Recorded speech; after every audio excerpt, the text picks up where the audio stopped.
نحمدہ نصلی علی رسولہ الکریم اما بعد فاعوذ باللہ من الشیطان الرجیم بسم اللہ الرحمن الرحیم اللہم صلی علی سیدنا مولانا محمد النبی الامی وعلی آلہ وصحبہ وبارک وسلم تسلیما کثیرا کثیرا۔ ہمیں یہ بات اپنے آپ کو بار بار یاد دہانی کرانے کی ضرورت ہے کہ اللہ تعالیٰ نے جب ہم کو مسلمان پیدا فرمایا ہے تو ہمارا مقصد بہت بلند ہے۔ ہم ان حیوانوں کی طرح نہیں ہیں جن کا مقصد صرف دنیا ہے، جیسے گائے بھینس ہو گئی، بکری ہو گئی، شیر ہو گیا۔ ان کا مقصد کیا ہے زندگی کا؟ ان کا مقصد صرف یہی کھائیں پئیں اور کوئی خاص مقصد نہیں ہے۔ ٹھیک ہے جی، کھانا پینا مل گیا تو ان کی زندگی کامیاب ہے۔ بیماریوں سے بچ گئے اگر تب بھی ٹھیک ہے، کوئی تکلیف میں نہیں آئے۔ اسی طرح جو کافر ہیں ان کی زندگی کا مقصد کیا ہے؟ ان کی زندگی کا مقصد یہ ہے کہ دنیا کے بہترین انداز میں گزاریں، دنیا کی تمام لذتیں حاصل کر لیں، چاہے اس کے لیے وہ کچھ بھی کر لیں۔ وہ آخرت کے انجام کے اوپر یا تو یقین نہیں رکھتے یا ایمان ہی نہیں رکھتے سرے سے۔ ٹھیک ہے، تو جو دہری ہیں وہ ایمان نہیں رکھتے، اور جو غیر مسلم ہیں لیکن اہل کتاب میں سے ہیں ان کا ایمان تو ہے لیکن یقین کی وہ کیفیت نہیں ہے کہ جس کی وجہ سے ان کی زندگی میں کوئی تبدیلی آ جائے۔ ہم مسلمان ہیں تو ہمارے اوپر یہ اللہ تعالیٰ کا بہت بڑا احسان ہے کہ ہم جنت کے لیے کوشش کر سکتے ہیں اپنے ایمان کی وجہ سے۔ ٹھیک ہے، کسی اور کی جس کا ایمان نہیں ہے اللہ تعالیٰ پہ، اللہ کے رسول صلی اللہ علیہ وآلہ وسلم پر، اس کے لیے گنجائش ہی نہیں ہے کہ وہ جنت کے اندر جانے کا سوچ بھی سکے، تو دنیا کے اندر مگن رہتا ہے۔ لیکن اگر اس ایمان کے اور اس اپرچونٹی کے ہوتے ہوئے ہم اپنی ساری صلاحیتیں، سارے شوق، سارے ذوق دنیا کو بڑھانے میں لگا دیں تو دنیا کی لذت بھی تو لذت ہے، اس کا اثر تو آتا ہے، نظر وہی آتی ہے، سمجھ وہی آتی ہے، کیونکہ جنت تو ابھی ہم نے دیکھی نہیں ہے۔ لیکن بڑا نقصان کیا ہو جاتا ہے کہ دنیا کی ہر لذت عارضی ہے۔ مثلا جیسے پہلے بھی کئی دفعہ بات ہوئی ہے، جب ہم کوئی بڑی گاڑی لے لیتے ہیں تو اس کی لذت ختم ہو جاتی ہے، پھر ہم کہتے ہیں اس سے بڑی والی آ جائے، اور جب وہ آ جاتی ہے پھر اس کی لذت ختم ہو جاتی ہے۔ ایک یونیورسٹی گرانٹس کمیشن کے بہت سینئر وہ تھے، یونیورسٹی گرانٹس کمیشن پہلے پاکستان کے اندر، ابھی تو یہ چل رہی ہے ہائر ایجوکیشن کمیشن، پہلے یونیورسٹی گرانٹس کمیشن ہوتا تھا، تو اس کے جو پریزیڈنٹ تھے اس وقت کے یا چیئرمین، انہوں نے ہم کو ایک لیکچر دیا تھا اور وہ اپنی لائف ہسٹری بتا رہے تھے۔ تو انہوں نے کہا کہ میں گاؤں میں تھا، اور جب گاؤں میں ہمارے گاؤں کے پاس ایک ٹرین گزرتی تھی تو میں اس ٹرین کو دیکھتا تھا، کبھی کبھی اسٹیشن بھی جاتا تھا، تو میں نے دیکھا کہ یہ گارڈ جو ہے نا، یہ اس کی بڑی پاور ہے، اور انجن کے ڈرائیور کی بڑی پاور ہے، وہ انجن چلاتا ہے، سب کچھ کرتا ہے۔ تو میں نے کہا بڑے ہو کے نوکری کروں گا تو ریلوے کی کروں گا۔ تو اس میں کہتے ہیں میرے ذہن میں زیادہ یہی تھا کہ وہ جو فائر مین ہوتا ہے، جو ڈرائیور کے ساتھ ہوتا ہے چھوٹے موٹے کام کرنے کے لیے، پہلے وہ اس کے اندر جو کوئلے کے انجن چلتے تھے ان میں وہ کوئلہ پھینکا کرتا تھا، کہتے ہیں کہ وہ بھی مجھ کو مل گیا تو ایک مستقل آمدنی ہوگی اور خوب سیر ہوا کرے گی پورے ملک کی، تو میں وہ بن جاؤں گا، وہ تو آسانی سے مل جائے گا۔ پھر کہتے ہیں تھوڑا بڑا ہوا تو مجھے ڈرائیور کا خیال آیا، پھر تھوڑا اور بڑا ہوا تو مجھے خیال ہے کہ نہیں، ڈرائیور کی زندگی سخت ہے، گارڈ والی ٹھیک ہے نا، جھنڈی دکھاتا ہے چل پڑتی ہے، جھنڈی دکھاتا ہے بند ہو جاتی ہے۔ پھر اسٹیشن ماسٹر تک ذہن پہنچا میرا۔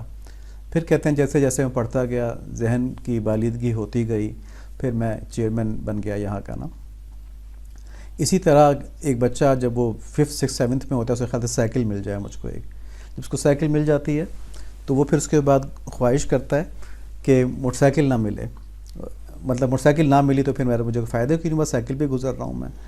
اور جب اس کو موٹر سائیکل مل جاتی ہے میٹرک FSC کے اندر تو پھر اس کی خواہش ہوتی گیا، کچھ لوگ تو گاڑی پر بھی آتے ہیں تو گاڑی میرے پاس آ جائے، اور جب اس کے پاس کوئی گاڑی بھی آ جاتی ہے تو پھر اس کی خواہش اور بڑھتی کہ بڑی والی گاڑی ہے، اچھی والی گاڑی ہے۔ یہ ان لوگوں کا ہوتا ہے جن کو دنیا کی لذتوں سے اور دنیا کے گیجٹ سے پرائیڈ لینے کی عادت ہو، اور جو یہ سوچتے ہوں کہ یار کیا فرق پڑتا ہے ان باتوں سے نا، جو میرا اصل مقصد یہاں پر آنے کا وہ پورا ہونا چاہیے، تو وہ اس بات پہ پرائیڈ لیتے ہیں کہ میری تہجد کی نمازیں تو نہیں چھوٹنا شروع ہو گئیں، کہیں میری نفلی روزے جو میں رکھ سکتا ہوں کہیں ایسا تو نہیں میں وہ نہیں رکھ پا رہا، وہ اپرچونٹی میں مس کر رہا ہوں۔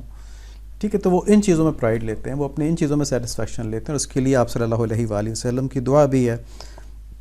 اس میں سے ایک دعا تو یہ ہے وَلَا تَجْعَلِ الدُّنْيَا أَكْبَرَ هَمِّنَا، مطلب میری جو کوششیں ہیں ان کی انتہا کو دنیا نہ بنا دیجیے گا، اور دوسرا یہ کہ میری رغبت کی انتہا کو دنیا نہ بنا دیجیے گا۔ ٹھیک ہے جی، تو ایک تو یہ اس کے اندر ہے۔ اور تو ہمیں اس کو اس طرح سے دیکھنا چاہیے کہ ہم اگر مسلمان الحمدللہ گھر میں پیدا ہوئے ہیں تو اس میں ہمارے اوپر بڑی ذمہ داری آ گئی ہے۔ نمبر ایک یہ کہ ہم اپنی آخرت کو بہت بلند کرنے کی کوشش کریں، بڑی سے بڑی جنت حاصل کرنے کی کوشش کریں، اور اس کے لیے یہ نہیں کہ میں بوڑھا ہو کے یہ کام کر لوں گا، میں بڑا ہو کے یہ کام کر لوں گا۔ بچپن سے جس کو یہ توفیق مل جائے اس کے لیے آگے بہت بڑی زندگی ہے نیکیاں کمانے کے لیے، اور جس آدمی کو 50 سال کی عمر میں یہ توفیق ہو اس کے پاس کم عمر ہے۔ دنیا بے شک پچھلے گناہ اللہ تعالیٰ معافی فرما دیں، لیکن آخرت کمانے کے لیے اس کے پاس اب کم عمر باقی ہے۔ تو اپنی جوانی کو، اپنے بچپن کو معمولی نہ سمجھیں، اس کو دین پر استعمال کرنے کے لیے بہت قیمتی سمجھیں۔ دوسرا، یہ تو اپنی جنت کی فکر ہو گئی، اپنی جنت کے بڑے ہونے کی فکر ہو گئی۔ دوسرا یہ کہ اللہ تعالیٰ کے محبوب صلی اللہ علیہ وآلہ وسلم کی امت خود ان کو بہت محبوب ہے، بہت زیادہ محبت ہے اپنی امت سے، تو وہ امت اب بہت پیچھے رہ گئی ہے، ٹھیک ہے، اور پیچھے رہنے کی صرف وجہ یہ ہے دین چھوڑنا، دین کو چھوڑ دینا۔ تو صرف اتنی وجہ ہے کہ جب انہوں نے اسلام کو چھوڑ دیا، اسلام کے اخلاقیات کو چھوڑ دیا، اسلام کی تعلیمات کو چھوڑ دیا، تو وہ دنیا کے اندر اوندھے منہ گر گئے، اور پھر اللہ تعالیٰ نے ان کے اوپر کفار کو غالب کر دیا، اور وہ اس لیے غالب کیا ہوا ہے تاکہ ان کو ہوش آ جائے اور یہ اللہ تعالیٰ کی طرف دوبارہ رجوع کریں۔ جیسے فلسطین کے حالات دیکھتے ہیں تو اللہ تعالیٰ کی طرف رجوع کرتے ہیں نا ہم۔ تو فلسطین کے ریفرنس سے ہم نے پچھلی دفعہ بات کی تھی کہ فلسطین کی اہمیت بہت زیادہ ہے، غیر معمولی اہمیت ہے۔ یہ ایسے نہیں ہے جیسے کشمیر ہے، یہ ایسے نہیں ہے جیسے بنگلہ دیش میں یا برما میں یا کہیں پر مسلمانوں کے اوپر کوئی زیادتیاں ہو رہی ہوں، جیسے چائنا کے سنکیانگ صوبے کے اندر مسلمانوں پہ زیادتیاں ہو رہی ہوں۔ یہ ایسے ہے جیسے کہ خدا نخواستہ اللہ نہ کریں، ہم کو ایسے دن نہ دکھائیں اللہ تعالیٰ کہ حرمین شریفین کے اوپر کفار کا قبضہ ہو جائے۔ تو یہ اس طرح کی جگہ ہے۔ مسجد اقصیٰ کی ہم نے پہلے یہ باتیں کی، اس کو خلاصہ دوبارہ دیکھ لیتے ہیں کہ مسجد اقصیٰ کی پہلی تعمیر خانہ کعبہ کے 40 سال بعد فرشتوں نے کی تھی۔ یہ حدیث سے ثابت ہے، بخاری شریف کی حدیث ہے، اور تقی عثمانی صاحب نے بیان فرمائی ہے۔ پھر بیت اللہ کی یعنی خانہ کعبہ کی تعمیر نو جو حضرت ابراہیم علیہ السلام نے کی تھی، اسی طرح مسجد اقصیٰ کی تعمیر نو حضرت داؤد علیہ السلام، حضرت سلیمان علیہ السلام نے کی۔ اب حضرت سلیمان علیہ السلام، حضرت داؤد علیہ السلام یہ مسلمانوں کے نبی بھی ہیں، مسلمان ان پر ایمان رکھتے ہیں، ٹھیک ہے۔ یہ صرف یہ نہیں کہہ سکتا یہودی کہ یہ ہمارے نبی ہیں، نہیں، یہ یہودیوں کے نبی بھی اس وقت آپ صلی اللہ علیہ وآلہ وسلم ہیں، کیونکہ یہودی اس وقت آپ صلی اللہ علیہ وآلہ وسلم کی دعوت کے دور میں زندہ ہیں، تو امت دعویٰ کے اندر وہ ہیں، وہ ایمان لے کر نہیں آ رہے، اس وجہ سے وہ کافر ہو گئے، یعنی انکار کرنے والے ہو گئے۔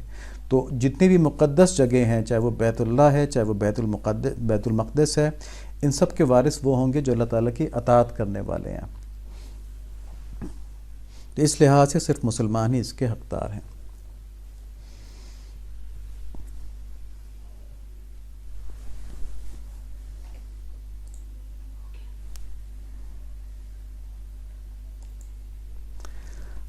تھوڑی سی ہم اور تاریخ دیکھتے ہیں کہ بیت المقدس جو شہر ہے یہ 4000 سال سے زیادہ پرانا ہے، اور دنیا کے قدیم ترین شہروں میں ہے۔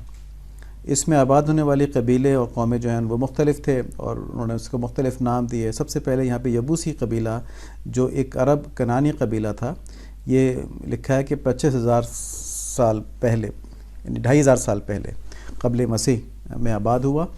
2500 سال قبل مسیح کا مطلب کیا ہوا کہ حضرت عیسیٰ علیہ السلام کی پیدائش سے 2500 سال پہلے، اور اب کیا چل رہا ہے؟ چل رہا ہے 2024 چل رہا ہے، تو یہ 4500 ہو گئے، یعنی 2000 یہ اور 2500 پہلے والے، 4500 سال پہلے اس شہر کو آباد کیا گیا، اس کا نام یبوس رکھا گیا۔ اور 1049 سال قبل مسیح میں حضرت داؤد علیہ السلام کے دور میں اس شہر کو شہر داؤد کے نام سے جانا جاتا تھا۔ یہ ہم نے پچھلی دفعہ ہی بتایا تھا، حضرت عمر رضی اللہ عنہ نے جب فتح کیا اس کو بیت المقدس کو، تو اس وقت بھی کفار پہ جو وہاں پر موجود تھے، یہودی اور عیسائی وغیرہ، ان کے اوپر کوئی ظلم نہیں تھا، بس کچھ شرائط تھیں اور ان کے ساتھ معاہدہ ہو گیا تھا، اور پھر انہوں نے وہاں پہ مسجد تعمیر کرنے کا حکم بھی دیا صخرہ کے پاس اور براق باندھنے کی جگہ پر۔ پہلی صلیبی جنگ کے بعد جب عیسائیوں کا بیت المقدس پر قبضہ ہو گیا تو انہوں نے 70,000 مسلمانوں کا قتل عام کیا۔ اسلام کی جنگوں کے اندر پاپولیشن کے اوپر ظلم کرنے کی اجازت نہیں ہے. تو مسلمان اگر صحیح معنوں میں مسلمان جب کہیں پہ حملہ کرتے ہیں، کسی جگہ کو فتح کرتے ہیں، تو ان کی طبیعت کے اندر یہ بات نہیں ہوتا کہ وہاں کی پاپولیشن کو تہہ تیغ کر دیں، اس پر ظلم کریں. وہاں پہ صرف کمبیٹنٹس کو پکڑا جاتا ہے، کمبیٹنٹس کو گرفتار کیا جاتا ہے اور کمبیٹنٹس کو ہی قتل کیا. کمبیٹنٹ سے مراد کیا؟ لڑنے والے لوگ، انہیں کو قتل کیا جاتا ہے. تو جب عیسائیوں کا وہاں پہ قبضہ ہو گیا، انہوں نے 70,000 مسلمانوں کو قتل کیا، شہید کیا، اور وہاں پہ مسجد اقصیٰ کے اندر بھی کافی تبدیلیاں کیں. پھر سلطان صلاح الدین ایوبی رحمۃ اللہ علیہ نے 1187 میں فتح کیا بیت المقدس کو، اور مسجد اقصیٰ سے تمام جو عیسائی نشانیاں تھیں ان کو پاک کیا.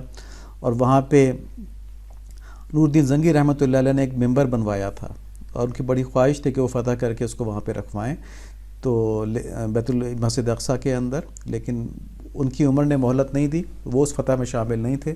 تو حضرت صلاح الدین ایوبی رحمۃ اللہ علیہ نے وہ ممبر وہاں پہ رکھوایا تھا. اور اس بیت المقدس کی آزادی کے لیے انہوں نے 16 جنگیں لڑی تھیں.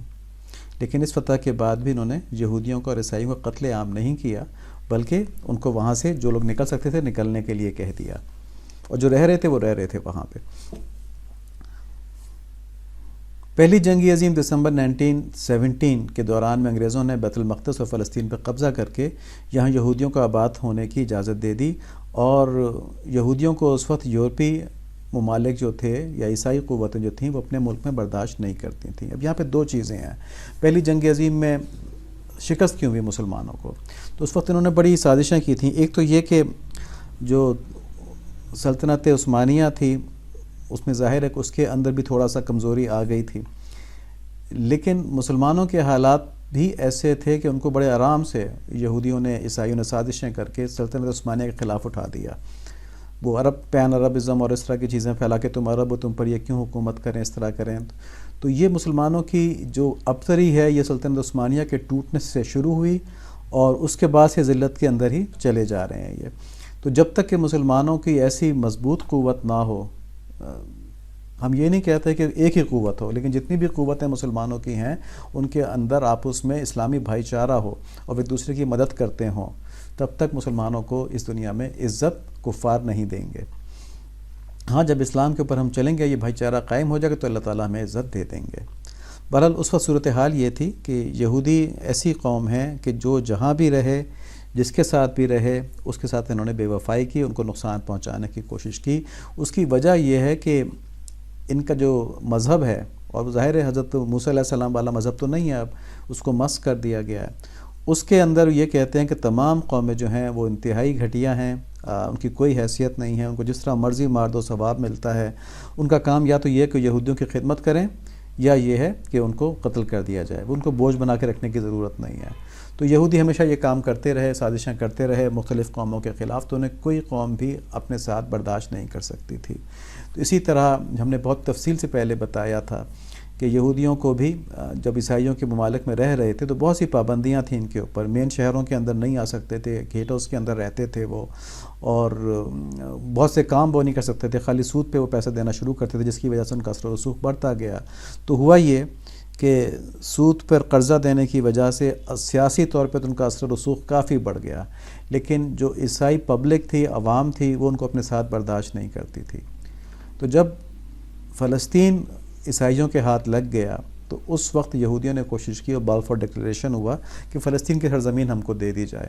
تو اس میں دو فائدے تھے عیسائیوں کو. ایک تو یہ کہ ان کی عوام خوش ہو جاتی کہ سارے چلو یہ جو یہودی ہمارے پاس سے نکلے، کیونکہ جرمنی میں جب ہولوکاسٹ ہوا تھا تو اس وقت بہت سے یہودی مائگریٹ کر کے باقی یورپ کے ممالک میں آ گئے تھے. ان پہ بڑا بوجھ پڑ رہا تھا ان یہودیوں کو برداشت کرنے کا. تو وہ تلاش میں تھے کہ انہیں کہاں بھیجا جائے. تو خود ہی تیار ہو گئے فلسطین جانے پہ. تو فلسطین جانا یہ عام یہودی کی خواہش نہیں تھی، یہ صہیونی یہودیوں کی خواہش تھی. لیکن جب جرمنی کے اندر ان کا قتل عام ہوا، جس میں کہا جاتا ہے کہ صہیونی یہودیوں ہی کی سازش تھی کہ جرمنی میں قتل عام ہو تاکہ یہودی ہمارے جو سیپریٹ اسٹیٹ ہے اس کی فیور میں جمع ہونا شروع ہو جائیں. تو آرتھوڈکس یہودی اس سے پہلے مخالفت کرتے تھے، لیکن جب یہ قتل عام ہوا تو اس کے بعد یہودیوں نے کہا واقعی ہماری ایک اسٹیٹ ہونی چاہیے. تو انہوں نے آرتھوڈکس کی بات سننا بند کر دی اور یہ زائنسٹ کے پیچھے وہ چل پڑے. تو جب زائنسٹ کو فلسطین دے دیا گیا تو دو مقاصد پورے ہو گئے کہ یورپین عوام کو اطمینان ہو گیا کہ ہمارے درمیان اب یہ یہودی نہیں رہیں گے، وہاں جا کے رہیں گے. اور دوسرا زائنسٹ خوش ہو گئے. تو جو یورپین حکمران تھے ان کو اپنے الیکشن لڑنے کے لیے رقم کی ضرورت ہوتی تھی اور وہ زائنسٹ پرووائڈ کرتے تھے، تو ان کا مقصد بھی حل ہو گیا زائنسٹ کو خوش کر کے۔ لیکن اس سب کی جو مصیبت تھی وہ مسلمانوں پہ ٹوٹی۔ 1948 میں جب یہ بنایا گیا اسرائیل، تو تقریباً لکھا ہے 400 مسلمان قصبوں سے ان کو نکال دیا گیا، خالی کرا دیا گیا، ہزاروں مسلمان شہید ہوئے، اور بلکہ یہ 10,000 ہے، ٹینز آف تھاؤزنڈز ہیں شہید ہوئے، اور 7.5 لاکھ مسلمان اپنے آبائی علاقوں سے نکال کے ان کو منتشر کر دیا گیا، ان میں سے کچھ شہید کر دیے گئے۔ اس بین الاقوامی ظلم کو نکبہ کہتے ہیں، اس کو آپ انٹرنیٹ پہ سرچ بھی کر سکتے ہیں، اور یہ وہ پہلی فلسطینیوں کے اوپر ظلم کی کہانی ہے کہ انہیں ان کے گھروں سے زبردستی نکال دیا گیا، عیسائیوں کو وہاں پہ اسرائیلیوں کو وہاں پہ سیٹلمنٹس یعنی کہ آباد کر دیا گیا ان کے گھروں سے نکال کے، اور بہت سے لوگوں کو شہید کر دیا گیا۔ تو یہ 7.5 لاکھ مسلمانوں کی آبادی وہاں پہ متاثر ہوئی تھی۔ انشاءاللہ آگے بھی ہم دیکھتے رہیں گے بیت المقدس کے حالات۔ دینی علوم کے بارے میں ہم علم تفسیر کو دیکھ رہے ہیں۔ قرآن شریف کی حفاظت کے بارے میں جو مضامین تھے وہ بیان ہو چکے ہیں، اور ہم نے کہا تھا کہ علم تفسیر اس علم کو کہتے ہیں جس میں قرآن شریف کے معنی بتائے جاتے ہیں اور اس کے احکام اور حکمتوں کو کھول کھول کر بیان کیا جاتا ہے، واضح کیا جاتا ہے۔ اور سب سے پہلے مفسر حضرت صلی اللہ علیہ وآلہ وسلم ہیں، اور ان کی یہ ذمہ داری قرآن سے ثابت ہے کہ قرآن کا ترجمہ حضرت صلی اللہ علیہ وآلہ وسلم بتائیں گے۔ ترجمہ سے مراد یہاں پہ تفصیل ہے، تفسیر ہے، کیونکہ ترجمہ عربوں کو تو جاننے کی ضرورت نہیں تھی نا، تو عربوں کو تو عربی آتی ہی تھی، لیکن ترجمے سے مراد یہ ہے کہ انٹینٹ کا بتانا یہاں پہ، یعنی اس کو تفسیر کہا جاتا ہے کہ انٹینٹ اللہ تعالیٰ کہنا کیا چاہ رہے ہیں، اللہ تعالیٰ کیا بتانا چاہ رہے ہیں، اللہ تعالیٰ کا مقصد کیا ہے اس چیز میں، اس آیت میں، اس موضوع کے اندر، یہ ساری باتیں اللہ کے نبی صلی اللہ علیہ وآلہ وسلم بتایا کرتے تھے۔ تو آپ صلی اللہ علیہ وآلہ وسلم صحابہ رضوان اللہ علیہم کو صرف قرآن کے الفاظ نہیں سکھاتے تھے، یہ بات بہت اچھی طرح ذہن میں بٹھا لیں۔ اگر صرف الفاظ سکھاتے ہوتے تو ہر صحابی اپنی اپنی مرضی کے قرآن کے معنی نکال لیتا اور اس کے لیے وہ جائز ہو جاتا، ٹھیک ہے؟ تو کیونکہ ان کو تو عربی آتی تھی نا، تو اپنے اپنے معنی نکال لیتا، ترجمہ تو ایک ہی رہتا، معنی ہر کوئی اپنے اپنے نکال لیتا۔ آپ صلی اللہ علیہ وآلہ وسلم قرآن کی تفسیر بیان کرتے تھے، یعنی انٹینٹ بتایا کرتے تھے کہ اس آیت کا مطلب کیا ہے، مقصد کیا ہے، تم نے کیا کرنا ہے اس آیت کے رسپانس کے اوپر۔ تو صحابہ کرام رضوان اللہ علیہم کو ایک ایک سورت سیکھنے میں بعض مرتبہ کئی سال لگ جاتے تھے۔ وہ سال کیوں لگ جاتے تھے؟ کیونکہ وہ اس پہ عمل بھی کرتے تھے، ٹھیک ہے؟ وہ اس عمل پر اس کیفیت کے ساتھ آنے میں کئی دفعہ سال لگ جایا کرتے تھے۔ یہ ہم انشاءاللہ دیکھیں گے آگے بھی کہ کس طرح یہ بات کہی گئی ہے۔ یہ جب تقی عثمانی صاحب کے آسان ترجمہ قرآن سے مضامین لیے گئے ہیں۔ جب آپ صلی اللہ علیہ وآلہ وسلم اس دنیا میں تشریف فرما تھے تو اس وقت صحابہ رضوان اللہ علیہم کو جب بھی کوئی مشکل پیش آتی، کوئی بات سمجھ میں نہ آتی، تو آپ صلی اللہ علیہ وآلہ وسلم کے پاس آتے، آپ سے سوال کرتے، اور جو جواب آپ صلی اللہ علیہ وآلہ وسلم دیتے وہ ان کے لیے ہدایت بن جاتا۔ اس میں کوئی تفصیل نہیں جانے، ان کا اس طرح کرنا ہے، نہیں جس طرح کر لیں، یہ کرنا ہے، یہ کر لیں۔ اس آیت کا کیا مطلب ہے، آپ صلی اللہ علیہ وسلم بتا دیں اس آیت کا یہ مطلب ہے، تو بات ہو جاتی۔ جیسے کہ ایک صحابی کو یہ غلط فہمی ہو گئی تھی کہ جب ایک آیت تھی قرآن شریف کی جس میں بتایا گیا تھا کہ جب سفید دھاگا کالے دھاگے سے الگ ہو جائے تب تم کھانا پینا چھوڑ دو، تو وہ اپنے تکیے کے نیچے سفید اور کالے دھاگے رکھتے تھے، ان کو دیکھتے رہتے تھے، اور جب ان میں فرق کرنا اتنی روشنی ہو جاتی کہ فرق نظر آتا تو پھر کہتے اب میں کھانا پینا چھوڑ رہا ہوں۔ تو آپ صلی اللہ علیہ وآلہ وسلم سے کہا تو آپ صلی اللہ علیہ وسلم نے فرمایا نہیں، تم نے غلط سمجھا اس آیت کو، اس کا مطلب یہ ہے کہ جب رات کی تاریکی اور جو صبح صادق ہوتی ہے اس کی سفیدی نمودار ہو جائے، یہ ان میں جب فرق ہو جائے تو اس وقت چھوڑا کرو۔ تو آپ صلی اللہ علیہ وآلہ وسلم اس وقت غلط فہمیوں کو دور کر دیا کرتے تھے، اور جیسی کسی صحابی کو غلط فہمی ہوتی تو اس وقت اس کی صفائی ہو جاتی تھی۔ لیکن آپ صلی اللہ علیہ وآلہ وسلم کے دنیا سے تشریف لے جانے کے بعد اس بات کی ضرورت پیش آئی کہ الفاظ قرآن کی طرح تفسیر قرآن کو بھی محفوظ کیا جائے، کیونکہ جو مضامین آپ صلی اللہ علیہ وآلہ وسلم نے بتا دیے، اب وہ تو صحابہ کے پاس تھے، اگر صحابہ سے آگے ان کی حفاظت نہیں کی گئی اور الفاظ کی حفاظت کی گئی تو ہدایت کا نظام مکمل نہیں رہتا، کیونکہ خالی الفاظ جو ہیں وہ ہدایت کے لیے کافی نہیں ہیں۔ تو تفسیر کو بھی اللہ تعالیٰ نے اس طرح محفوظ فرمایا کہ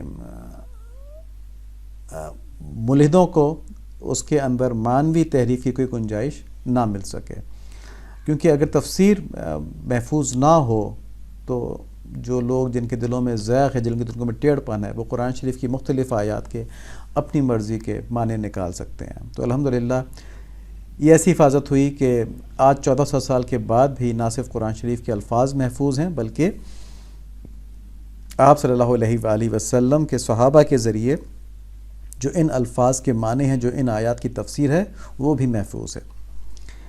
اس سارے علم کے ذخیرے کی موجودگی میں بھی ابلیس نے اہل نفس کو، اہل ہوا کو اس بات پر مائل کیا ہوا ہے کہ وہ صرف قرآن کے ترجمے کو پڑھ کر اس سے اپنی مرضی کے معنی لے لیتے ہیں۔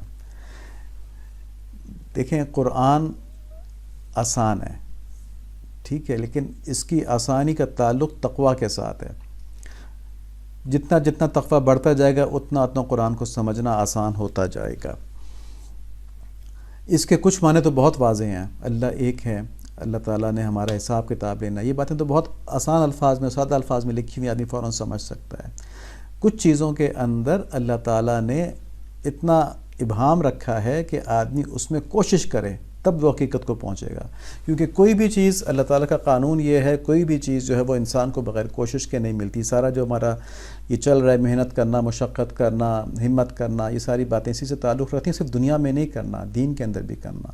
ایک مثال یہاں پہ دیتے ہیں کہ ایک آیت ہے سورہ بقرہ کی ہے یا آل عمران کی، اس میں اللہ تعالیٰ فرماتے ہیں کہ کوئی بھی عیسائی ہے، یہودی ہے یا مجوسی ہے، اگر وہ اللہ تعالیٰ پر ایمان لاتا ہے اور آخرت پر ایمان لاتا ہے تو اس کو کوئی خوف نہیں ہے، ٹھیک ہے۔ تو اس کا مطلب جو لوگ یہ نکالتے ہیں کہ کیونکہ عیسائیوں کا اور یہودیوں کا بھی آخرت پر اور اللہ تعالیٰ پر ایمان ہے تو وہ جنت میں جائیں گے، وہ اس بات کو کہتے ہیں کہ نبی صلی اللہ علیہ وآلہ وسلم کے اوپر ایمان لانا لازمی نہیں ہے، کیونکہ اس آیت کے مطابق تو وہ بھی جنت میں جائیں گے۔ اب بظاہر آیت کے جو ظاہری الفاظ ہیں ان سے تو ایمانی نکل سکتا ہے، لیکن آپ باقی قرآن کو دیکھیں، ٹھیک ہے، باقی آیات کو دیکھیں اور آپ صلی اللہ علیہ وآلہ وسلم کی زندگی کو دیکھیں، تو کیا آپ صلی اللہ علیہ وآلہ وسلم نے اپنی زندگی میں یہودیوں کو اور عیسائیوں کو جو ایمان لے کر نہیں ہے ان کو مسلمان گردانا یا جنتی گردانا؟ نہیں۔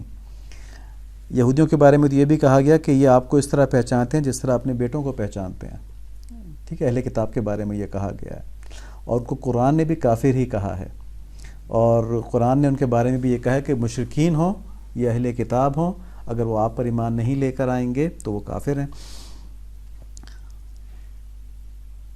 یہ اس وقت صورت میرے ذہن سے نکل گئی، 30 پارے کی صورت ہے، اس میں کہا گیا انکار کرنے والے جو ہیں چاہے وہ مشرکین میں سے ہیں یا اہل کتاب میں سے ہیں، تو انکار کس چیز کا ہے؟ جب اللہ کے اوپر ایمان ہے اہل کتاب کا اور قیامت کے اوپر ایمان ہے اہل کتاب کا، تو انکار کس چیز کا ہوا؟ پھر وہ انکار ہوا آخرت کا، انکار ہوا آپ صلی اللہ علیہ وآلہ وسلم کی رسالت کا، ٹھیک ہے جی۔ تو جو آپ صلی اللہ علیہ وآلہ وسلم لے کر آئے ہیں اس کا انکار ہوا، جو آپ صلی اللہ علیہ وآلہ وسلم کی تعلیمات ہیں اس کا انکار ہوا۔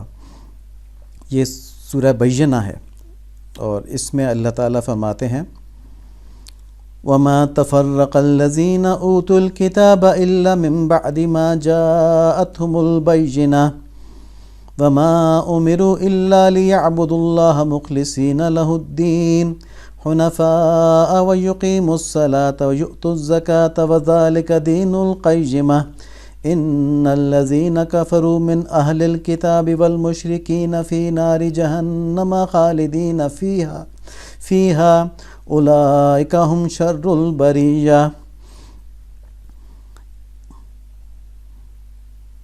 ان آیات کا ترجمہ کیا ہے کہ جو اہل کتاب تھے انہوں نے جدا راستہ اس کے بعد اختیار کیا کہ ان کے پاس روشن دلیلیں آ چکی تھیں، یعنی وہ آپ صلی اللہ علیہ وآلہ وسلم کی نبوت کے روشن دلائل کو پہچانتے تھے، ان کے پاس ان کی کتابوں میں نشانیاں موجود تھیں، اور انہیں اس کے سوا کوئی اور حکم نہیں دیا گیا کہ وہ اللہ کی عبادت کریں، بالکل یکسو ہو کے بندگی کریں، صرف اسی کے لیے خاص رکھیں اور نماز قائم کریں اور زکوٰۃ ادا کریں، اور یہی سیدھی سچی امت کا دین ہے۔ یعنی آپ صلی اللہ علیہ وآلہ وسلم کی تعلیمات کیا تھیں؟ یہ وہی تھیں جو ان کے اپنے پچھلے انبیاء کی طرف سے بھی ان تک آئی ہوئی تھیں، تو وہی بات تو آپ صلی اللہ علیہ وآلہ وسلم بھی فرما رہے تھے، تو پھر انہوں نے انکار کیا۔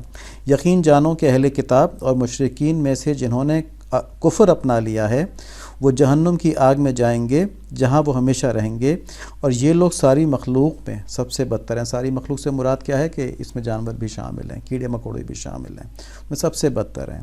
تو یہاں پر دیکھیں فرمایا کہ یقین جانو کہ اہل کتاب اور مشرکین، ٹھیک ہے، ان میں سے جنہوں نے بھی کفر کہتے ہیں انکار کو، جنہوں نے بھی انکار کیا، تو انکار آپ صلی اللہ علیہ وآلہ وسلم کی تعلیمات اور ان کی رسالت کا ہے۔ تو اب یہ بات تفصیل سے یہاں پہ اس لیے بتائے گی کہ خالی قرآن کے ترجمے کو پڑھنے سے، اپنے نفس کے مرضی کے معنی نکال لینے سے آدمی گمراہ ہو جاتا ہے۔ یہ والی بات کہ یہودی اور عیسائی بھی قرآن کی روح سے جنت میں جائیں گے، یہ کن کی ضرورت ہے؟ یہ ان لوگوں کی ضرورت ہے، ہمارے وہ مسلمان بھائی بہنیں جو اس وقت یورپ میں رہتے ہیں، تو ان کو عیسائیوں کے ساتھ ایک محبت والا تعلق قائم ہو جاتا ہے، کیونکہ دینی حمیت اگر باقی نہ ہو تو پھر تبلیغ کی نیت نہیں رہتی، پھر آدمی کو یہی ہوتا ہے کہ چلو بھی یہ بھی اچھے لوگ ہیں، تو ان سے کیا، ہر ایک کا اپنا اپنا مذہب ہوتا ہے، تو پھر یہ اس کے بعد غیر ضروری طور پہ فکر کرتے ہیں کہ ان کو بھی جنت میں بھجوائیں اپنے ساتھ نا، تو ان کے ساتھ تعلقات ہمارے بنے رہیں، اور پھر یہ کہتے ہیں مسلمانوں سے تو یہی لوگ اچھے، اس طرح کی باتیں بھی کرتے ہیں۔ تو یہ ایک مثال دی گئی ہے صرف یہ بات بیان کرنے کے لیے کہ صرف ترجمے کے ذریعے قرآن کے معنی اور ہدایت حاصل نہیں کی جا سکتی، یہ گمراہی ہے۔ اس پہ انشاءاللہ آئندہ بات کرتے رہیں گے۔ چھوٹے بچوں کو جو سبق دیے گئے ہیں وہ یہی ہے کہ عیش پرستی، آرام طلبی، اس سے بچیں۔ یہ نہ صرف دنیا کو خراب کرتے ہیں بلکہ آخرت سے بھی غافل کرتے ہیں۔ مسلمان نے مسلسل مشقت کرنی ہے، محنت کرنی ہے، اپنے وقت کو قیمتی بنانا ہے۔ اگر اس کے پاس کچھ بھی کرنے کے لیے نہیں ہے تو سو جائے اور سونے سے پہلے اذکار کرتا رہے، ٹھیک ہے، فضول چیزوں میں وقت ضائع نہ کرے۔ مسلمان کی مذہبی زندگی بھی بغیر سخت محنت کے نہیں بچ سکتی، جیسا کہ ہم دیکھ رہے ہیں۔ ہم ساری کوشش اسی لیے کر رہے ہیں کہ ہمیں یہ اسپرٹ پیدا ہو جائے کہ ہم اپنے اوقات کو ڈسٹریبیوٹ کریں پراپر، کہ کیا کام ہم نے دنیا کی ضرورت والا کرنا ہے، کیا کام ہم نے آخرت کی ضرورت والا کرنا ہے، اور دنیا کی ضرورت والے کام میں ہمیں نیتیں کیا رکھنی ہیں کہ وہ ہمارے آخرت میں فائدہ پہنچانے والا بن جائے، اللہ کی رضا کے لیے ہو جائے اور عبادت بن جائے۔ یہ ساری باتیں زندگی میں محنت کرنے سے ملتی ہیں۔ سیرت النبی میں آج ہم نے حضرت سراقہ رضی اللہ تعالیٰ عنہ کی واقعہ پڑھا، اور آپ صلی اللہ علیہ وآلہ وسلم کا سفر جو شروع ہوا مدینہ منورہ کے لیے، اس کے بارے میں ہم نے پڑھا، اور ہم نے دیکھا کہ یہ جو ہجرت کا سفر تھا اس میں مہاجر صحابہ کی بھی بڑی محبتیں شامل تھیں، اور اس میں انصار صحابہ کی بھی بڑی محبتیں شامل تھیں۔ وہ شدت سے انتظار کر رہے تھے، اور جو مہاجر صحابی تھے وہ آپ صلی اللہ علیہ وسلم کے حکم کے مطابق چل پڑے تھے۔ ایک اور صحابی کا تذکرہ ہوا کہ انہوں نے دیکھا کہ جب حضرت حمزہ رضی اللہ تعالیٰ عنہ، وہ والے نہیں تھے جو آپ صلی اللہ علیہ وسلم کے چچا تھے، دوسرے تھے یہ حضرت حمزہ رضی اللہ تعالیٰ عنہ، تو انہوں نے جب دیکھا کہ آپ صلی اللہ علیہ وآلہ وسلم مکہ مکرمہ چھوڑ گئے ہیں تو انہوں نے کہا میرے رہنے کا یہاں کوئی فائدہ نہیں، وہ بھی نکل پڑے، راستے میں ان کا وصال ہو گیا، انتقال ہو گیا، اور اس کے اوپر آیت بھی آئی تھی کہ جس نے ہجرت کی اور وہ پہنچ نہیں سکا لیکن اس کو ہجرت کا پورا ثواب ملے گا۔ تو صحابہ کرام کی زندگی آپ صلی اللہ علیہ وآلہ وسلم کے ساتھ تھی، جیسے ایک مقناطیس لوہے کو کھینچتا ہے، اس وقت صحابہ کرام آپ صلی اللہ علیہ وآلہ وسلم کی طرف کھینچتے تھے۔ اور ان میں حضرت ابوبکر صدیق رضی اللہ تعالیٰ عنہ جو آپ کے خدام میں سے تھے، اس عظیم سفر میں، یہ بہت عظیم سفر تھا جو ہجرت کا تھا، بہت بڑی تاریخ تھی مسلمانوں کے لیے یہ۔ اس سفر میں اللہ تعالیٰ نے کن کو قبول فرمایا؟ حضرت ابوبکر صدیق رضی اللہ تعالیٰ عنہ کو قبول کس طرح فرمایا کہ آپ صلی اللہ علیہ وآلہ وسلم نے کسی کو نہیں بتایا تھا کہ اس سفر میں میرے ساتھ کون جائے گا، تو جب آخر میں لے کے گئے تو حضرت ابوبکر صدیق رضی اللہ تعالیٰ عنہ کو لے کے گئے، تو اس کا مطلب انہی کے لیے حکم ہوا تھا کہ ان کو ساتھ لے کے جائیں۔ اور آپ صلی اللہ علیہ وآلہ وسلم سے جو حضرت ابوبکر صدیق رضی اللہ تعالیٰ عنہ کو محبت تھی، اس محبت نے ان کو انبیاء اور رسول کے بعد تمام انسانوں سے افضل بنا دیا۔ یہی ایک ان کی کوالٹی تھی، باقی وہ بھی عام انسانوں کی طرح تھے، ٹھیک ہے، لیکن آپ صلی اللہ علیہ وآلہ وسلم سے محبت سب سے زیادہ فرماتے تھے۔ اور یہ محبت سب سے زیادہ فرمانا دو طرح سے سمجھا جا سکتا ہے کہ ان کو تعلق اللہ تعالیٰ سے بہت قریبی تھا، اس لیے آپ صلی اللہ علیہ وآلہ وسلم سے شدید محبت تھی، یا آپ صلی اللہ علیہ وآلہ وسلم سے شدید محبت تھی تو اس لیے ان کو تعلق اللہ تعالیٰ سے بہت قریبی ہو گیا تھا۔ دونوں طرح یہ باتیں کی جا سکتی ہیں۔ مختصر یہ کہ جس کا جتنا تعلق اللہ تعالیٰ سے ہوگا اس کو آپ صلی اللہ علیہ وآلہ وسلم سے اتنی ہی زیادہ محبت ہوگی، اور جس کو آپ صلی اللہ علیہ وآلہ وسلم سے محبت زیادہ ہوگی اس کو اللہ تعالیٰ سے تعلق بھی بہت زیادہ ہوگا۔ یہ دونوں چیزیں آپس میں ملی ہوئی ہیں، کیونکہ آپ صلی اللہ علیہ وآلہ وسلم کو اللہ تعالیٰ نے اپنا حبیب قرار دیا ہے، اپنی محبتوں کا مظہر بنایا ہے، تو جتنی محبت ان سے کی جائے گی اتنا اللہ تعالیٰ کے ہم قریب ہوں گے۔ دوسری بات یہ دیکھیں کہ آپ صلی اللہ علیہ وآلہ وسلم کی محبت کا اپنی امت کے لیے کیا حال تھا کہ حضرت سراقہ رضی اللہ تعالیٰ عنہ پر مکمل دسترس تھی، مکمل قدرت تھی، ٹھیک ہے، اس کے باوجود وہ بار بار وعدہ خلافی کر رہے تھے کہ جی میں پکڑ لوں تو مجھے 200 اونٹنیاں مل جائیں گی، 100 اونٹنیاں جتنی بھی تھیں مل جائیں گی مجھ کو. تو وہ اس لالچ میں بار بار کر رہے تھے، لیکن آپ صلی اللہ علیہ وآلہ وسلم نے نہ صرف ان کو بار بار معاف فرمایا بلکہ یہ بھی کہہ دیا کہ تم مسلمان ہو جاؤ گے اور تمہیں اس کی کسرہ کے کنگن پہنائے جائیں گے. تو اس سے آپ صلی اللہ علیہ وسلم کی اپنی امت پر محبت اور شفقت ظاہر ہوتی ہے. ٹھیک ہے جی، مطلب انہیں اس طرح سے دعوت نہیں دی زبردستی یا کچھ کر کے. ٹھیک ہے، یہ نہیں کہا کہ مسلمان ہو جاؤ تمہیں ورنہ تو تم کو شہید کر دیا، قتل کر دیا جائے گا تم کو. ٹھیک ہے، کچھ بھی نہیں کہا، جانے دیا ان کو اس وقت وہاں سے.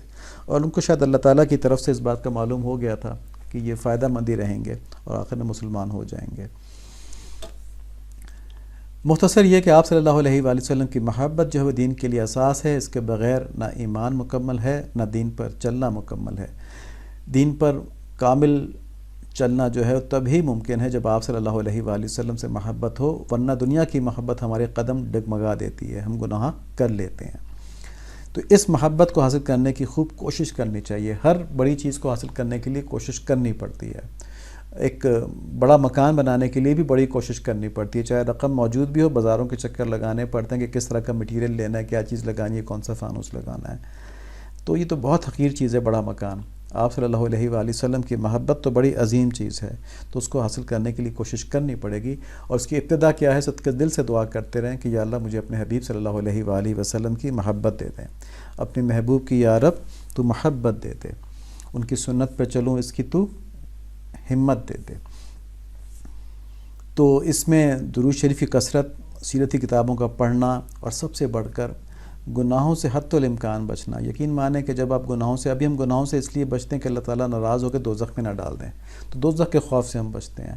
اگر گناہوں سے اس لیے بچنا شروع کر دیں کہ آپ صلی اللہ علیہ وآلہ وسلم کی محبت میں اضافہ ہو، جتنا ہم آپ صلی اللہ علیہ وسلم کی محبت چاہتے ہیں اتنا ہم اگر گناہوں سے بچیں گے تو ہمارے دل میں اللہ تعالیٰ کی طرف سے نور آتا جائے گا. کیونکہ گناہ جو ہے دل میں کالک اور سیاہی پیدا کرتے ہیں نا، تو جتنا دل میں نور آتا جائے گا گناہ سے بچنے کی وجہ سے، اتنا اس محبت کی قدر ہمارے دل میں پیدا ہوتی جائے گی اور محبت خود بخود آتی جائے گی. اللہ تعالیٰ ہمیں نصیب فرما دیں. سبحانک اللہم وبحمدک اشہد ان لا الہ الا انت استغفرک واتوب الیک. اللہم صلی علی محمد النبی الامی وعلی آلہ وصحبہ وبارک وسلم تسلیما کثیرا کثیرا. لا الہ الا انت سبحانک انا کنا من الظالمین. ربنا افرغ علینا صبرا وثبت اقدامنا وانصرنا علی القوم المفسدین. اللہم غشنا برحمتک وجنبنا عذابک. آمین بحرمت النبی الکریم علیہ وعلی آلہ الصلاۃ والتسلیم.